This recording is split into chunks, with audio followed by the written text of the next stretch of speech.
Ladies and gentlemen, the President of the United States.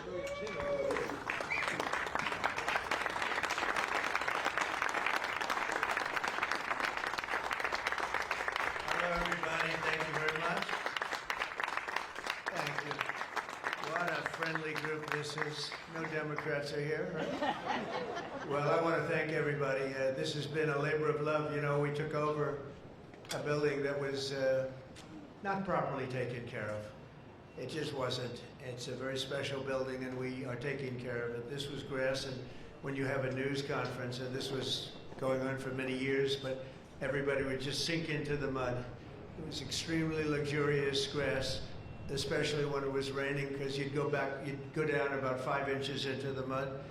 And when we had a press conference here, all the press standing back there, they'd be cursing me. The women would be lifting up their shoes, saying, "You've destroyed my shoes, this is terrible."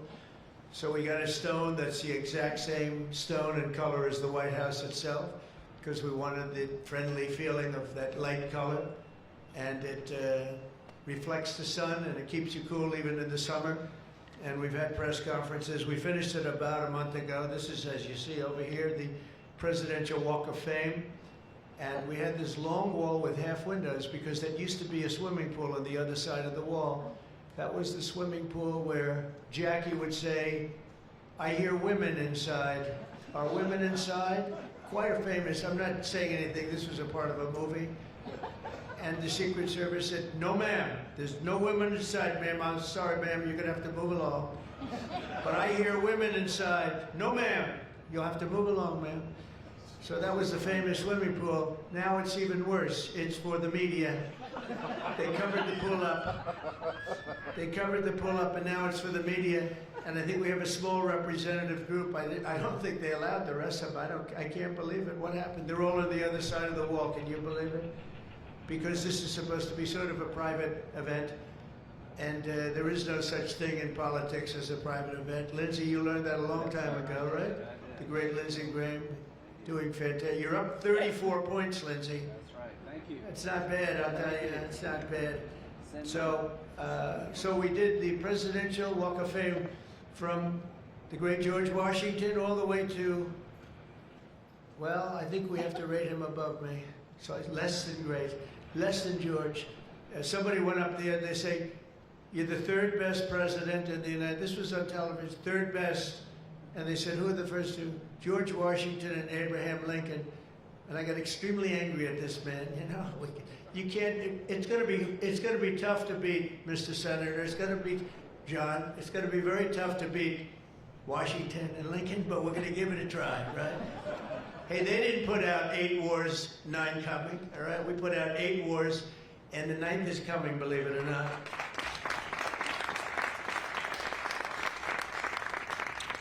So I just want to say it's great to be with you. And when we're finished, later on, we're going to have a little quick lunch, and they do great food at the White House. And this is used sometimes for evening, where we've had some incredible people for the evening, and some of the big foreign leaders have been coming. And most excitingly, on the other side, you see the fence and the wall. We're building a world-class ballroom. You know, for 150 years, they've wanted a ballroom here. We don't have a ballroom. We have a little cocktail area, but we don't have a ballroom. The East Room, it's called, is a very small cocktail area. It holds about 88 people if it's tight. And I said, if I do this again, I'm going to get a ballroom built, and we're putting up our own money. With the government is paying for nothing. You probably hear the beautiful sound of construction to the back. You hear that sound? Oh, that's music to my ears. I love that sound. Other people don't like it. I love it, Josh. I think when I hear that sound, it reminds me of money. In this case, it reminds me of lack of money because I'm paying for it, so it's the opposite. But it's going to be one of the most beautiful ballrooms anywhere in the world, and it's going to be able to take care of tremendous things. When you have, as an example, I'm going to see President Xi in 2 weeks, going over to South Korea. We're going to meet in South Korea. We're going to talk about a lot of things. They want to discuss the fact that they're paying 157% tariff. It's a little higher than they thought. And we're doing very well. I think we're going to do well in that negotiation. We've done well, as you know, with Japan, with South Korea, with Europe. the European nations got together, we made a deal, and it was all based without the tariffs, you could have never made the deal. I'll tell you what, tariffs equal national security. Remember that. Tariffs equal national security. You got to remember that. And they also equal wealth for our nation because we've taken in hundreds of billions of dollars in a very friendly manner, given to us by nations that used to take it from us. And they used tariffs on us. We never used it on them because we were foolish. Or we were led by people that weren't business people. But it really does. It equals national security. And I wouldn't have put out, I mentioned 8 wars, 9 coming. Of the 8, 5 were based solely on trade and tariffs. India, Pakistan were going at it. 2 nuclear powers, and serious nuclear.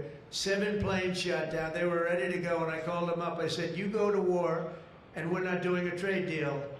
And they said, well, what does one thing have to do with the other? I said, it has a lot. You're nuclear powers, and if you do it, we're not doing a trade deal. And 24 hours later, they called me, we have decided not to do it. We stopped the war. We stopped a potential disaster, a nuclear disaster, because of trade. And it's been really amazing, but the tariffs have made us a wealthy country. They've given us tremendous defense. They've given us things that we can do for other countries, very positive. But again, really, it's national security, it's national defense, and they are so important, and it's incredible that presidents, for the most part, didn't know how to use them, when to use them. If you go back, you'll see some of the presidents that were the most successful were believers in tariffs. And I even see foreign countries now that we are doing very well with taking ads. Don't go with tariffs. They're taking ads. I saw an ad last night from Canada. If I was Canada, I'd take that same ad also. But they're actually on television taking ads. But I do believe that everybody's too smart for that. We have a very, very big and important case coming up. We should win the case based on the legal merit. We should also win the case based on all of the things I just said. But we're a wealthy country again. Last week, as you know, they found $31 billion. They came to see me, sir, we found $31 billion. They said, we don't know why. I said, was this a good find or a bad find? It was a good find. It was a plus 31. We're used to finding negative 31s, right, for the last 30 years. I said, check the tariff shelf. Well, those tariffs haven't kicked in. Yes, they did. They kicked in 2 months ago. Check it. He comes back 2 hours later.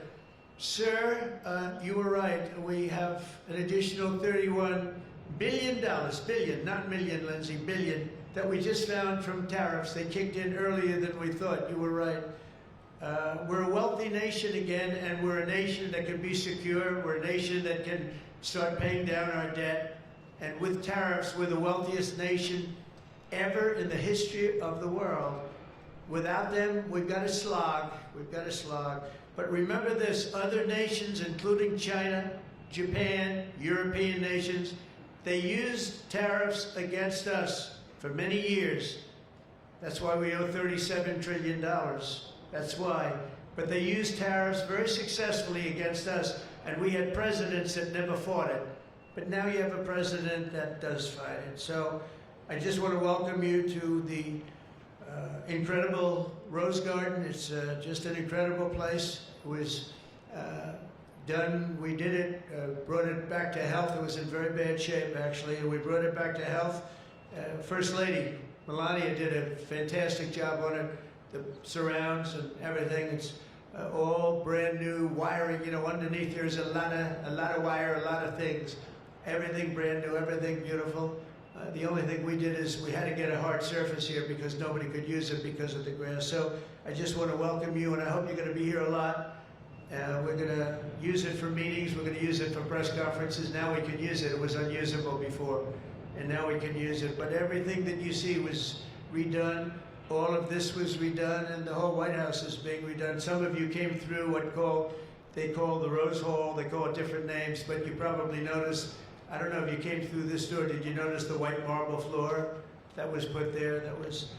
That was made out of Home Depot tiles, about 1 foot by 1 foot. They were all broken, about 30 years old. And I replaced it with book-matched marble, paid for by your friend, President Trump. It's like, it's amazing how people like it when you say you paid for it. When I say I paid for it, they say, oh, I love it. But it really, they did a beautiful job. The great great talents. They're very talented marble people I have, and they replaced it with beautiful Paradiso marble and statuary marble, and it's really, really beautiful. I want to thank the outstanding leadership team, and you really do have that majority leader, John Thune, who's been my friend. He really, really has done an amazing job. Thank you, John. Thank you. Done an amazing job. I didn't get to know John as well in the first term, and I've gotten to know him very well over the last 9 months, John, and you're doing a fantastic job. Thank you very much. Really great. Majority Whip John Barrasso was outstanding man. Thank you, John. Thank you. Great guy, too. Conference Chair Tom Cotton. He loves that military. He loves it. He loves the military. Policy Committee Chair Shelley Moore Capito. Shelley, thank you very much, Shelley. Vice Chair James Langford. Very good, James, thank you. And you know, we have everybody but one person here. You know, everybody showed up. I figured you'd have like, I'd say 40 would have been a good number, right? We have everybody, we're just missing one person. You'll never guess who that is. Let me give you, he automatically votes no on everything. He thinks it's good politics. It's really not good politics. He's an automatic no. But I don't know. Look, if he wanted to come, I'd probably let him come, right? I'd let him come. Begrudgingly, but would let him come. And National Republican Senatorial Committee Chair, an unbelievable guy, Tim Scott. You know, Tim, I shouldn't say it because it's so, I don't know if it's going to be. But Tim ran, and he was very effective and very good, but he was on the debate stage and everything else, he was good just because he's good. But he wasn't as good as they thought he was. And when he got out of the race, he endorsed me almost immediately. And I used him as a surrogate. And I wasn't sure if I should because, you know, sometimes I want a total lunatic to get up and fight for me. And Tim is a really good person. So I wasn't sure. And I put him on the stage, and he ripped the heart out of everybody. He was so brutal. He was so unbelievable. It turned out to be absolutely one of my best surrogates, and it includes a lot of you people that were here. You were all surrogates. But Tim ripped these people apart. And after watching 2 or 3 times, then I wanted him all the time, right, Susie? I said, I want Tim Scott, get up there. But he was so good, and I said to him, Tim, when you fought for yourself, you were much different. When you fought for me, you were a tiger. You were like unstoppable. You were, really was. You all saw that. What's the difference? He said, I've never liked selling myself, and I love selling somebody that I really do believe in. I really believe in you, and I just felt that way. And it was so nice the way he expressed it. And I want to tell you, you are a champion. You are a winner, and congratulations. Thank you very much.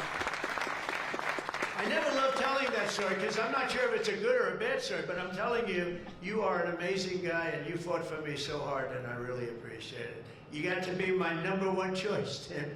So something happened. I appreciate it. And you're doing great doing what you're doing right now. I also want to thank the entire Senate Republican Conference for your tremendous work on confirmations. Boy, did we have a couple of weeks, huh?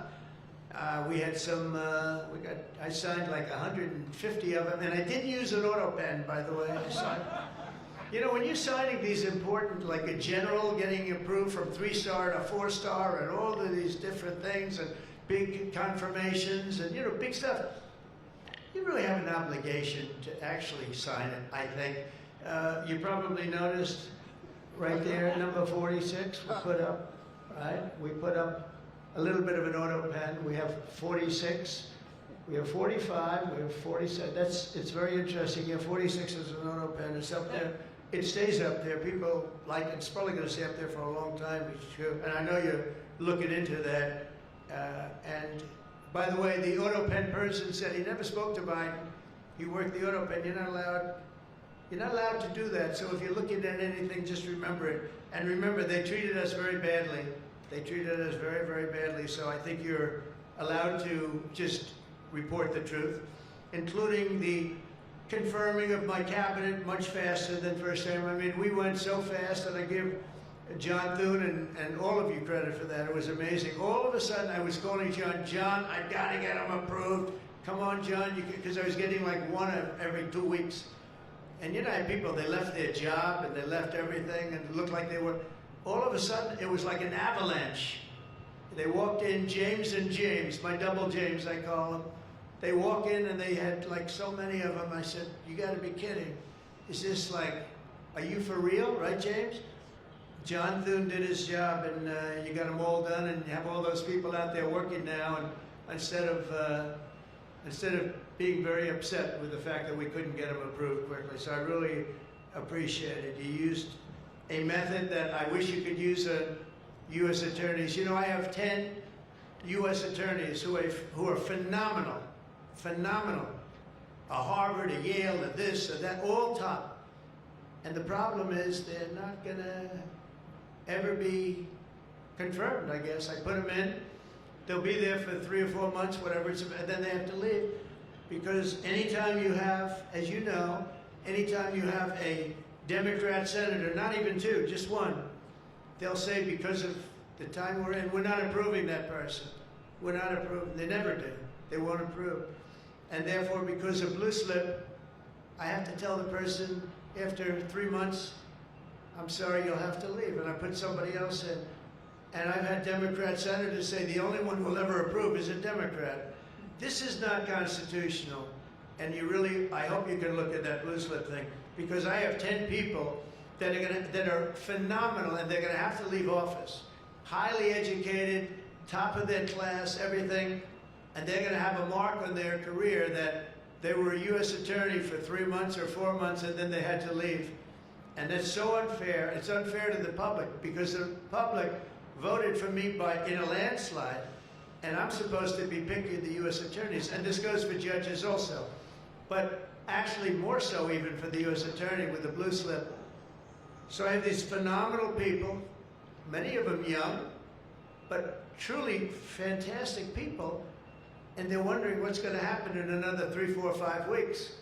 They're going to have to leave office. I think it's a shame, and I hope you can do something about it, because I'd like to tell those people, you know, we put you there, and you're not going to have on your resume for the rest of your life, you were there for 4 weeks or 6 weeks, and you left like you got canned. So I hope you look at that, very important. And after your pivotal changes to the Senate rules last month, as a result, this is what you did, the unprecedented obstruction by the Democrats. We've confirmed more than 175 public servants, people that are phenomenal, to keep posts, and that's just been over the last couple of weeks. It's an unbelievable thing what you've done, John, all of you together. So working closely with me and House Majority, the Republican Senate also gave us the largest working class tax cut in American history, and you passed the Laken Riley Act to throw illegal alien criminals out of our country. You passed the Genius Act and the Take It Down Act with the support of our wonderful First Lady. She got, by the way, she got actual support from the other side. It was bipartisan. I think Rand didn't vote for it again. I think it was only Rand. If we get bipartisan support, other than maybe Rand. But another one I'm going to ask you to vote for, and it's in the House now, and I hear it's doing well in the House, James. It's case law. A young lady named Kate Steinle, I remember it so well, probably 8 or 10 years ago now, in San Francisco. She was holding hands with her father on the San Francisco pier, looking out into the water. It was beautiful, everything was beautiful, but the person wasn't beautiful that did this. And this was an illegal alien that came into our country 5 times, was thrown out 4 or 5 times, I don't even know, but a lot, and came back and shot her through the head. And she went down and she looked at her father, Daddy, Daddy, something happened, and she immediately passed away in his arm. And I mean, you can imagine, it was so sad, such a beautiful, beautiful, beautiful person. Father was destroyed, you know, virtually destroyed. And they passed they wanted to pass what they call case law, and it's now again in Congress, and I hear we're going to get it passed in Congress, and when it gets up to the Senate, I hope you guys can pass it. And basically, very simply, it says that if you're an illegal alien and you come in and you get thrown out, if you come back and get caught, you have to spend 10 years in jail. Very simple. Very simple. If they would have had that, Kate Steinle would be alive today. That was a big event at the time. If you remember Bill O'Reilly, for those of you that like Bill, I think I like Bill, but he was the one, he devoted his life to that law, trying to get it passed.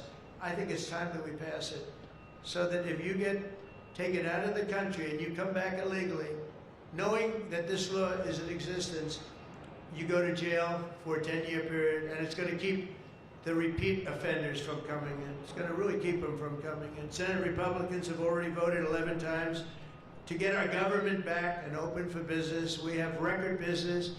We're going to be, I think, by the time I hit month number 12, I think we're going to have $20 trillion of investment. We're over 17 right now. As an example, President Biden had less than $1 trillion for 4 years. We're going to have $20 trillion in less than 12 months, and we're over 17 trillion right now. So it's the largest amount in our country by far, by many times. That's in our country. But here's the one. It's the largest amount in the history of the world. There's never been a country that's had anywhere near 17, or it will be 20, and it's going up fast.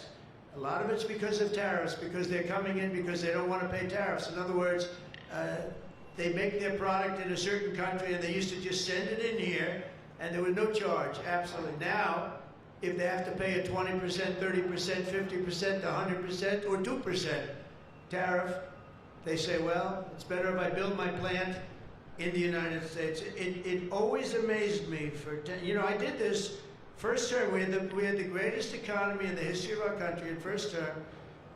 We had COVID, and we did a good job with that. That was a curse for every country in the world. It was terrible. But we had the greatest economy we ever had. But if you remember, I started the tariffs, but I held it off because it wouldn't have exactly been good at the time to tell France, you know what they were going through, you know what Spain was going through and Italy was going through. That, by the way, we're going to charge you tariffs. But I had started the process. We were going, the country was doing good. And I took in hundreds of billions of dollars from China. I put the full tariffs on China. Biden left the tariffs because he couldn't, it was too much money, but they gave so many exceptions that they were essentially meaningless. In other words, here's the tariffs, but you don't have to pay if you look at somebody the wrong way. You don't have to pay. So they didn't pay very much. But with me, they were paying hundreds of billions of dollars.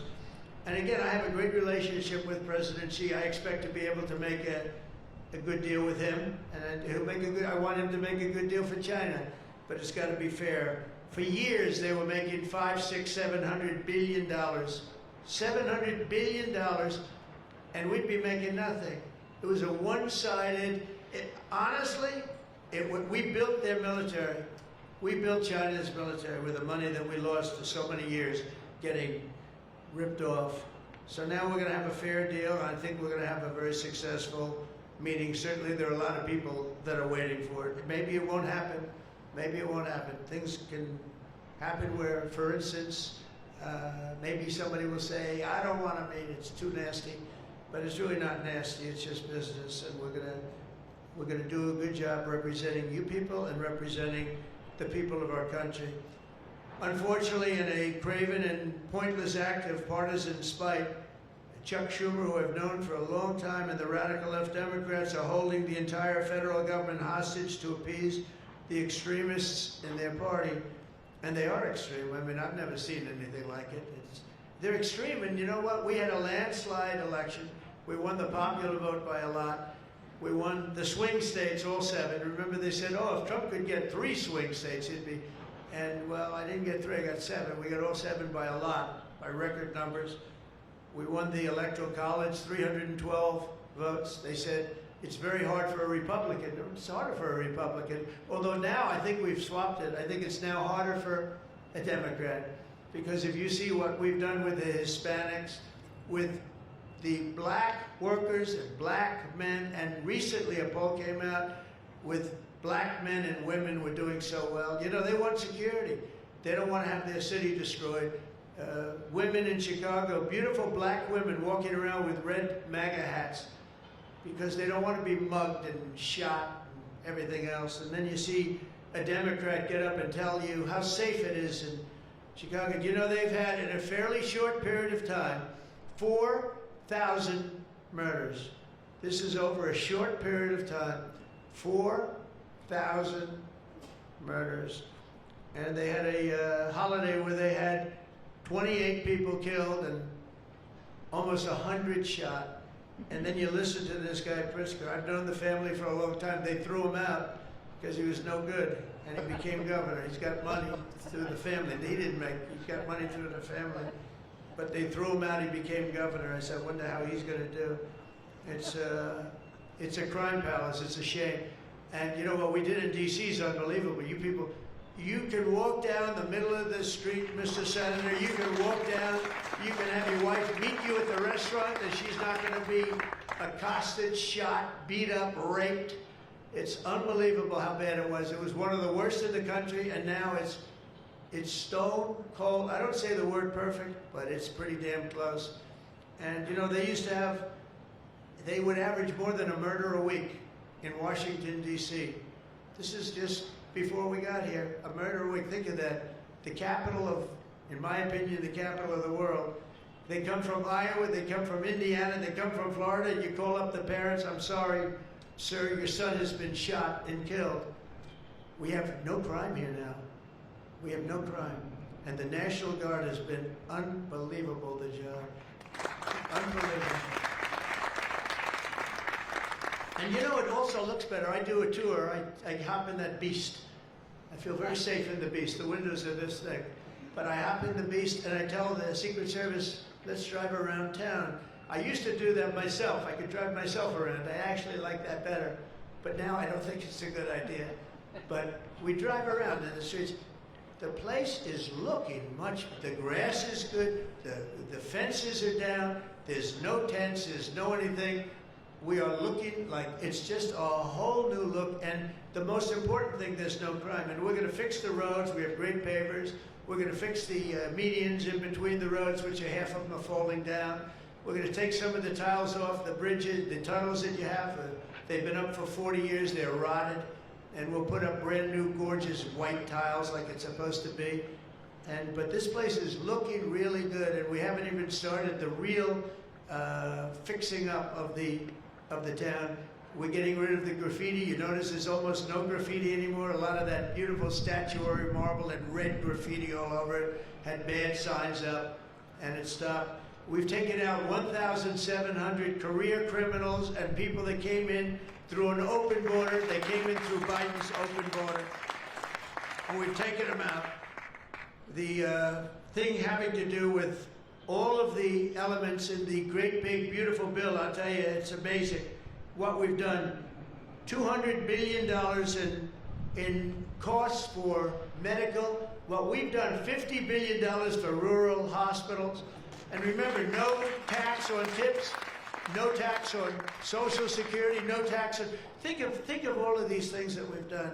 This is the biggest, this is the greatest bill. Social Security, no tax on overtime, but no tax on tips. I got that from a waitress in Nevada. I was making a speech and I'm at one of my restaurants in the hotel I own there. I say, how are you doing? Well, sir, it's terrible. They're taxing my tips. They're going, I wouldn't have even thought that. And I looked at it, and she said to me, sir, there should be no tax on tips. I said, say it one time more. No tax on tips. I walked outside to the press. I said, there will be no tax on tips. She was right. And we won that state by a lot. That's not a state that we win by that much, David, but we won it by a lot. So it was pretty good. But that bill is chock full of so many different things. So it was the biggest bill. I'm actually saying this to the fake news so that they maybe print it, but maybe not, because you people know. It was the biggest bill ever passed in Congress. And what we did was a little risky. We put everything into the bill, John, right? And some people were against it. They said, no, you got to do small bites. And we gave it a shot, and we got it passed. I got a call from John.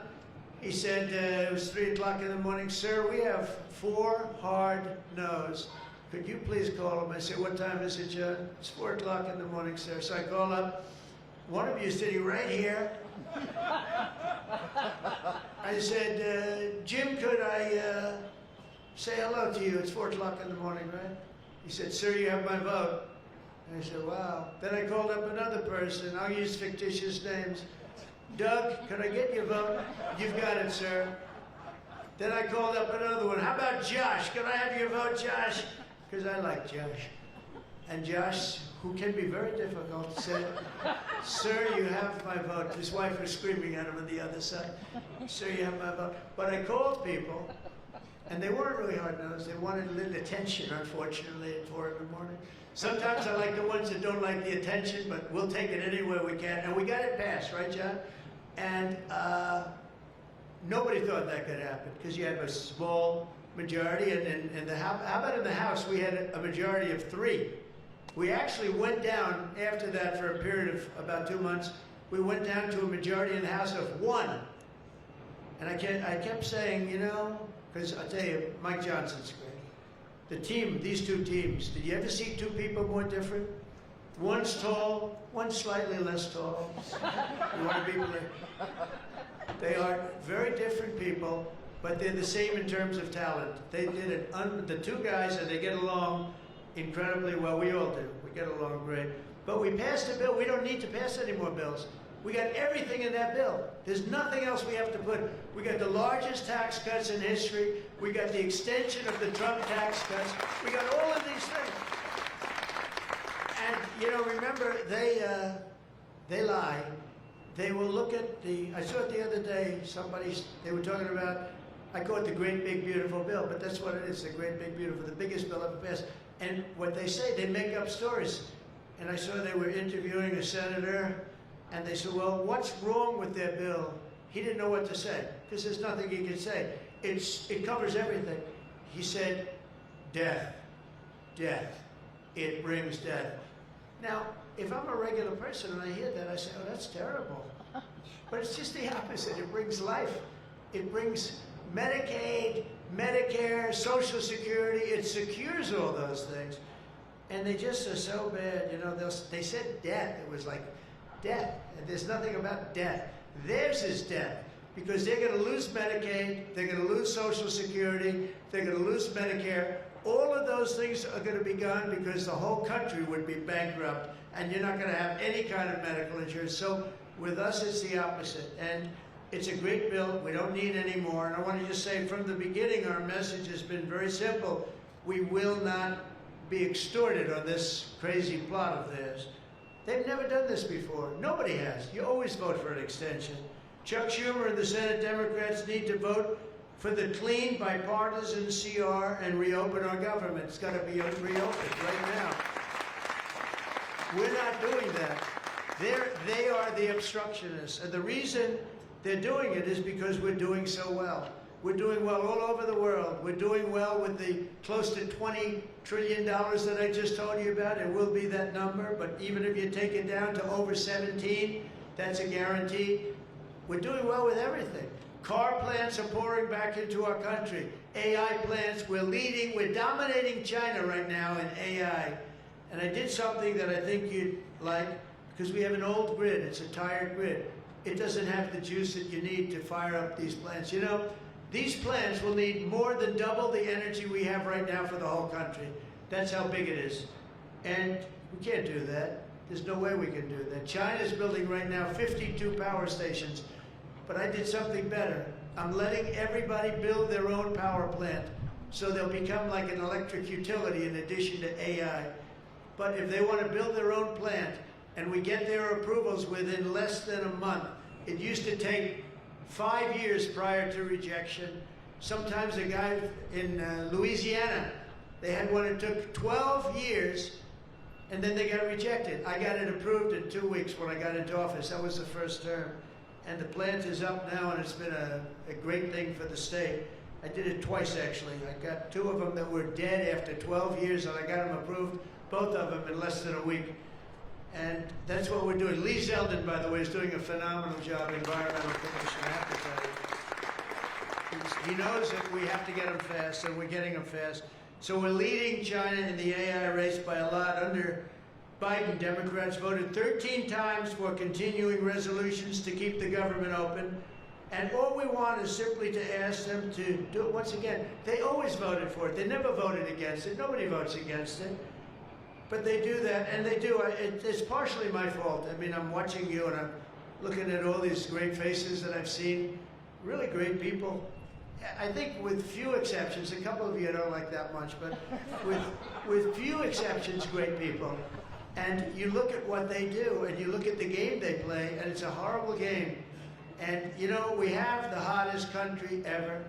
This is the hottest country anywhere in the world. And I say this, I'm sure you've heard me say it, but I was over in the Middle East, and the King of Saudi Arabia and others also said essentially the same thing. They said, you know, President, a year and a half ago, your country was dead. We never thought we'd see this. And right now, you have the hottest country anywhere in the world. We do. We have the hottest country anywhere in the world, which tells you about leadership, and that includes your leadership. So as you know, my door is always open to anyone. It's not like that AOC, how about her, where she said, she's talking about having rebellions and everything. She said, well, my door is always open. But she's not the leader. I'm sure the leaders felt very nicely about when she said her door is open. Who the hell wants to go into her door anyway? She doesn't know what the hell she's talking about. She's the one that started. You know, I remember, I'll never forget, she never took a course on the environment. And I watched her one day, and she was on television. She said, yes, our planet will be dead within 12 years. That was a long time ago. Our planet was supposed to be dead. Remember the 12-year theory? We were environmentally dead. Now, these people, they've got an agenda that nobody quite understands. The good news is they don't understand it either. They really have no idea. But the people do. The people understand. We're giving you the biggest tax cuts in history. All of these things, it all adds up that we should do fantastically well in the midterm. The only thing wrong with the midterms is that statistically, when you look, a president gets elected, and for some reason, and nobody, even the great John Thune, cannot explain to me, for some reason, even if he's a reasonably good president, and we've had success like nobody, but for some reason, you lose the midterms. I don't know why. I mean, the odds are tremendously against, like 92% or something. It doesn't make sense. If you have a great presidency, it only makes sense that you win the midterm. So there should be no reason for it. Somebody's going to explain there might be some dark, deep psychological reason where they want to vote the opposite way. I don't know what it is, but we have to win the midterms. Otherwise, all of the things that we've done, so many of them are going to be taken away by the radical left lunatics. I mean, we're going to end up with a communist mayor in New York. Can you believe it? A communist. Remember, I would always say, we will not have a socialist elected in our country. Remember, I'd say that all the time. And I was right. We skipped socialists. We got a communist elected. So I didn't tell a lie. I didn't tell a lie. I was right. We'll have a communist, not a socialist. But we've already seen the impacts of the dangerous game that they're playing. Democrats are causing delays in our air traffic control system. So important. We wouldn't have had, you know, this Pete Buttigieg. He spent billions of dollars on fixing the air traffic control. They used copper wire going into glass wire. Any union electrician here or any non-union electrician would say you can't hook copper into glass. It doesn't work. They spent billions of dollars. They turned on the system, and it was stone cold blank. We're getting a brand new system. We have bids out now. We have 3 great companies bidding. And I want one bid. Sean Duffy's doing terrifically. I want one bid. I want just bid, and they're responsible for everything. Not we had. They had like 1,000 contractors. Every contractor, they're all running around. In the end, if one of them does a bad job, we want to be able to blame somebody, and it's going to be one of the very big companies because there's a lot of interest in it. So the air traffic control system is going to be rebuilt. Over 1 million federal workers right now, as you know, are going unpaid. That's the Democrats' fault. And children, tourists, unable to visit the museums in Washington, D.C., that we now have beautiful, safe streets, but we don't have the museums open. We should probably just open them. But we are doing things that nobody's ever done, nobody's ever seen. So all of this and the pain that the Democrats have caused during this reckless and completely unnecessary affair, and you can call it the Schumer shutdown or the Democrat shutdown. You can call it whatever you want. And I will say this, that we have Darth Vader. You know Darth Vader, right? Darth Vader is a man who, I think he's sitting right. Is that Darth? Stand up, please, Darth Vader. Stand up. Does everybody know? They call him Darth Vader. I call him a fine man. But he's cutting Democrat priorities, and they're never going to get him back. And they've caused us, and they've really allowed us to do it. And by the way, thank you. You're doing a great job, I have to tell you. So, really a great job. Because many of the things that they're cutting, like the New York project, $20 billion we're cutting it, they're not going to get it back. I mean, they're not going to get a lot of things back. They may not get it back. Maybe we'll talk to them about it. But they're losing all the things that they wanted. But many of the things that they wanted are things that we don't want. The things that are just so bad for our country. And we're cutting those things out. So while they thought they were doing maybe bad, maybe indirectly they're doing good. The cynical comment that they made all over the place, and all of their cynical remarks proves beyond all doubt that Schumer is a calculating political partisan, but we knew that. But he's somebody that's in deep trouble. He's losing in all of the polls. He's even losing to AOC +3. Remember +3? What happened to the +3? Are they still around? I had one, I met when I was at the United Nations, I met the president of Somalia. And I said, I have somebody I'd like to give back to you. He said, no thanks, we don't want her. He didn't want anything to do with her. But today I'm calling on every Senate Democrat to stop the madness, to let our country get back. In the greatest moment in the history of our country, in terms of wealth, in terms of job creation, and in terms of investment coming in, these guys go on strike. It's really a shame. So I'm asking them to be smart. It's not working. They're getting killed in the polls. The public understands what they're doing. They're doing the wrong thing. And with that, I just want to say welcome to the White House. When we're finished, they do a great job. When they're finished, we're going to all come in. It'll be a little crowded, but that's okay. To the Oval Office, we'll talk a little bit, a couple of minutes. Got some interesting things. And I think I'd like to have, if I could, John, come up and say a few words, and we can close it out. And by the way, this is an open mic. It's open to the world. I think they can hear me out in the street. If anybody wants to come up and say after John, say we're all friends, and you can speak your heart out. But we've got to get our government open, and the Democrats are trying to keep it closed. Thank you. John, please. Well, Mr. President, thank you for having us. This is the 4th week of the Democrat shutdown, but we are all here today because your Republican team in the Senate is unified. This is now the longest full shutdown in history, but everybody here has voted now 11 different times to open up the government, and we are going to keep voting to open up the government, and eventually the Democrats, hopefully sooner or later, are going to come around. But Mr. President, your agenda is the right one for this country. This is your team. We are your partners in achieving and implementing the agenda that you campaigned on and the American people voted for. And you just mentioned it has been a series of promises made and promises kept, whether it's national security, whether it's the border, whether it's the economy, taxes, regulations, energy, Trump newborn accounts, school choice. You look at what we've accomplished so far. It is a remarkable, remarkable team and a record of accomplishment that can't be matched. And I would argue, at least in my time here, but perhaps in all of history. So thank you for your leadership, and we will continue to be good partners and work with you to get the work done for the American people. And let's hope that the Democrats get wise, and starting perhaps even today, vote to reopen the government so we can get back to work for the American people. Mr. President, thank you for having us at your home. You have beautiful homes, and thank you for everything you're doing to make this such a beautiful place. This is America's house. We're delighted to be here. Thank you.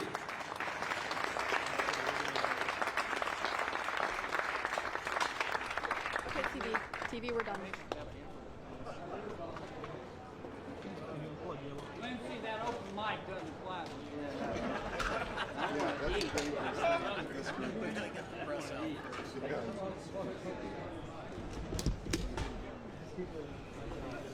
Well, great.